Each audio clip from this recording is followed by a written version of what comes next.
Hi, I'm Greg Schwem. Thanks for stopping by. If you want to add some laughs to your next corporate or special event, you've come to the right place. So take a look around. You'll see that business can be funny. And no, that's not a joke. Just keep watching.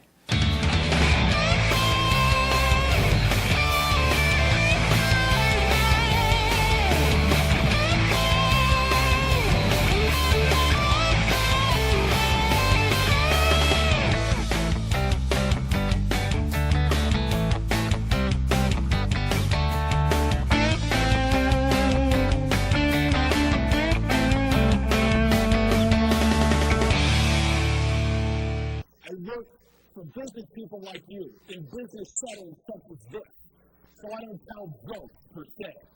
I initiate a project action plan by leveraging my core competencies, which enables me to tell best-in-class, well-positioned out-of-the-box jokes, which forms a synergistic alliance, creates a paradigm shift, and at the end of the day enables me to humorously empower the entire enterprise. That is what I do.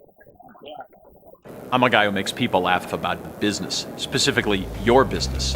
At a corporate event, I think people want to be motivated, inspired, and entertained. Humor provides all of that. I started out the year, I did a show for Microsoft, and it went so well that they gave me an Xbox 360, okay? Then I did a show for Apple, that went so well that they gave me one of their iTouches. Now, I'm not gonna jump to conclusions with this company, but I did tell my kids if Daddy does really well in Orlando, he could come home with a year's supply of Jasmine, Sumatra, and El Salvador coffees. Hopefully you all got a chance to network. That's what you've been doing. That's the big buzzword at these conventions now. Everything's networking. It's always the networking luncheon followed by the networking reception and the networking dinner. I mean, do we have to network all the time, people? I mean, at a 3-day conference like this, don't you think we should have at least one don't bother me breakfast? You know, I mean, I think today'd be a good day for that. I've got over 1,000 corporate shows under my belt.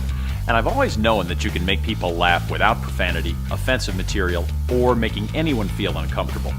Any profession in any industry can be funny.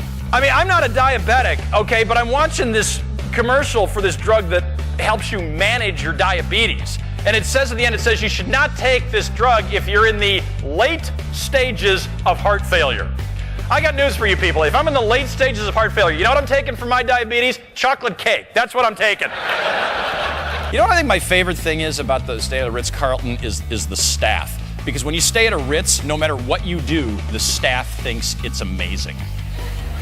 Seriously, I got there, I called up, I ordered room service, I go, I'd like a Caesar salad, please. Outstanding choice, Mr. Schwem. Yeah, I kind of thought so too. How about this one? Ordinary life policy. How big of a loser do you have to be? That your insurance agent calls you up and says, Mr. Schwem, hey, I've been going over your file and it doesn't look like you've done anything too exciting in your life. People always say, Greg, where do you get your material? My preparation always includes a questionnaire and at least one conference call with the client, maybe more. So the answer is, I get it from you. Dale Trow is nice enough to give me this book here. I don't know if you've seen this. This is the Public Storage Story Behind the Orange Door. It's a great book. Now, this book costs $25, but if you don't want to spend that much, I can tell you there's going to be a really cheap copy on eBay in about 45 minutes. But Can I give you a tip? Next time you're at a convention and you're walking around the streets of the city at night, it is not necessary to wear your Accord Loma badges. Comedy gets people's attention. I look out at my audience and I just know they're listening to me. Aren't they? During the presentation, I promised not to answer any emails promoting replica watches, free iPods, finding old classmates, or tweet, who hired this guy? All in favor, aye? You want a humorous keynote? I can do that. You want a master of ceremonies? I can do that. You want a roving reporter? My background's in television journalism. I love doing that. Let everybody know who you are. Glenn English. Glenn English, the CEO. That's correct. CEO, the guy who pays my salary, right? That's right. Yes, you're. So be careful what you say. I was going to say, you're a very attractive man, sir. Very distinguished and successful and all of the That's enough. Good things. Okay. Which is higher, your IQ or cable IQ? My IQ. How high is cable IQs? I have no idea. How high are you right now? Don't get me wrong, I'm not just going to make jokes about work. Like most of my audience, I'm a family guy with kids. That's a never-ending source of material. I'm waiting for my daughter last Sunday night in the living room. She comes home, I go, you're late. She goes, I am not. I said, yeah, right. She goes, Dad, I texted you. PDD 10, 2 half by 10. I go, I got that. Instant my text, HYDH222. Have your got home 2 hours before that.